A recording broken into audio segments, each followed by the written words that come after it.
Shalom Aleichem. Today in Mishnah Yomi land, we are in chapter 3 of Kiddushin, Mishnayot Yud and Yud Aleph, 10 to 11. Ha'omer le'isha, a man says to a woman, Kiddush tich, I married you, I gave you something of value or money for Kiddushin, you accepted. He'll merit, but she says, Lo Kiddushtani, you never married me, I never got married to you, I'm still single.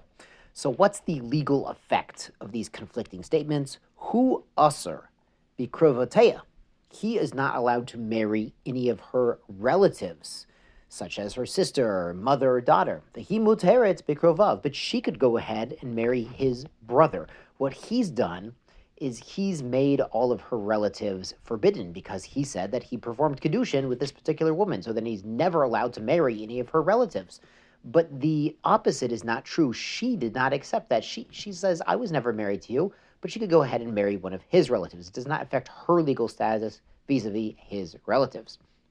Now, the Mishnah brings the opposite case. He omeret Kiddushtani. She says, hey, you married me. Let's go to the chuppah. Let's give me some diamonds here. Hu omer lo Kiddushtich. I never married you. So what's the legal effect here? Hu mutar b'krovateya. He could go ahead and marry her relatives, her sister. He asura b'krovav. She cannot marry his relatives. She's the one who stated that she had been married to him, so she can't marry any of his relatives. Kiddushtich. He says, I married you, v'hi merit, and she replies, Lo kiddashta ela biti. It wasn't me, it was actually my daughter. Maybe she was a widow and she has a daughter who's eligible age, and there's some sort of mix-up. She says, no, you were actually marrying my daughter. So what's the effect here? Hu asur bikrovot gedola. So the man says he married the older, the mother, so he can't marry her sister.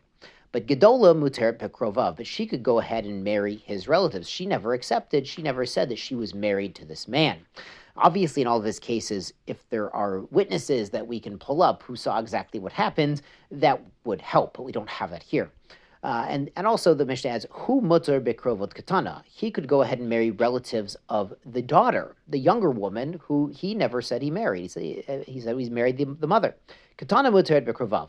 And the daughter is allowed to marry his relatives, meaning her mother's statement that she had been married to this man doesn't affect her legal ability to marry any of his relatives.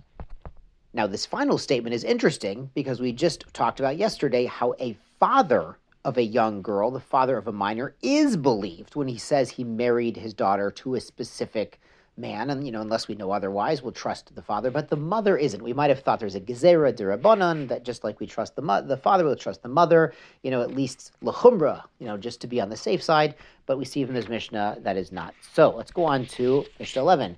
Kidoshti et bitech. A man shows up, knocks on the door, he says, hey, I married your daughter. He'll merit, and the mother answering the door replies, Lo kidoshta el oti. That was me that you got married to. It wasn't my daughter. Maybe they look very similar. You understand, back 2,000 years ago when people were getting married at age 13, 14, having kids at age 15, a mother and a daughter could look quite similar, could be. It could just simply be a mistake, or maybe she's, trying to get in place of her daughter. So she says it was me. The mother says it was me, and he had said it was the daughter. So what's the result? Hu asur bekrovot katana. He cannot marry the relatives of the daughter. That's who he said he had married. Katana muter bekrovov. But this does not affect the legal ability of the daughter to marry any of his relatives in the future. Hu muter bekrovot gedola. He's allowed to marry the relatives, maybe the sister of the mother. Gedola asur bekrovav. And the mother cannot marry any of his relatives. After all, she has claimed that she was married to this man.